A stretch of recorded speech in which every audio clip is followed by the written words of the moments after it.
Shalom saudara yang terkasih dalam Tuhan Yesus. Mari kita siapkan hati untuk menerima pesan Tuhan melalui Evening Breeze malam hari ini dengan tema penginjilan orang mati. Namun sebelumnya mari kita berdoa.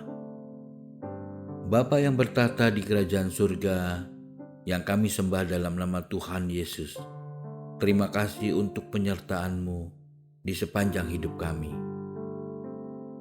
Engkau telah memberkati aktivitas kami pada hari ini. Dan kini saatnya malam hari ini kami mau mendengarkan pesan melalui kebenaran firman-Mu. Urapi kami agar dapat mengerti isi pesan-Mu.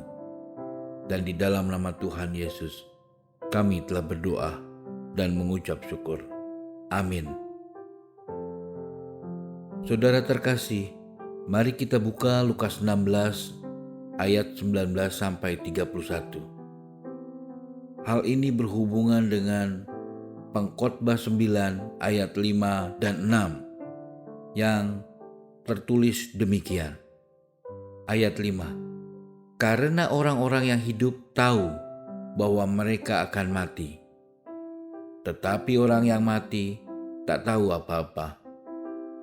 Tak ada upah lagi bagi mereka. Bahkan kenangan kepada mereka sudah lenyap. Ayat 6. Baik kasih mereka maupun kebencian dan kecemburuan mereka sudah lama hilang.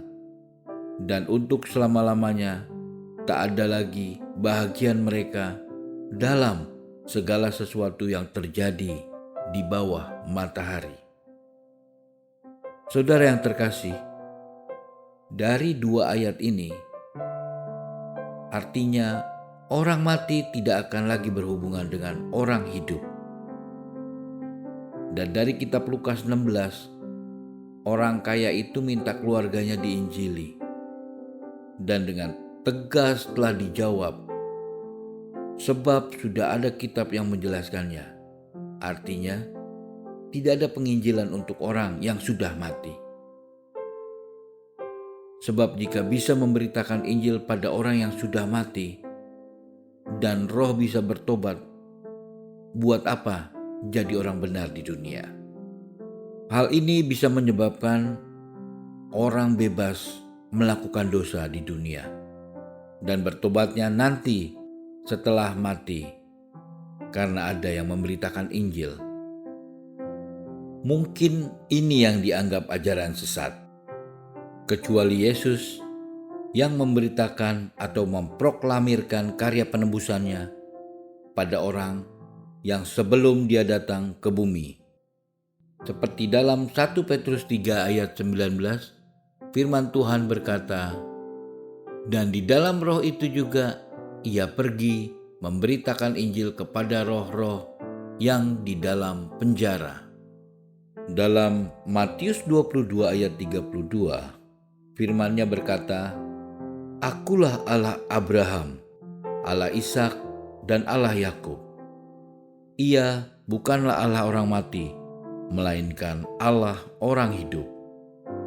Dan jelas pada ayat ini dikatakan bahwa Allah orang hidup, artinya Allah dipuji, disembah oleh orang hidup.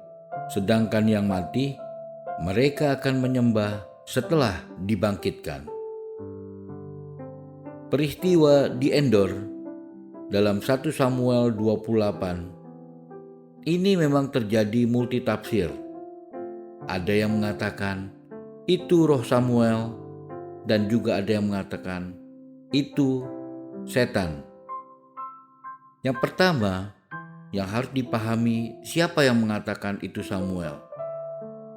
Ini hanya anggapan Saul dari cerita perempuan penenung tadi, maka tidak bisa dipastikan kebenarannya.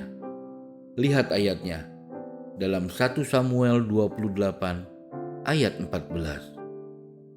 Kemudian bertanyalah ia kepada perempuan itu, bagaimana rupanya? Jawabnya, ada seorang tua muncul, berselubungkan jubah. Maka taulah Saul bahwa itulah Samuel. Lalu berlututlah ia dengan mukanya sampai ke tanah dan sujud menyembah.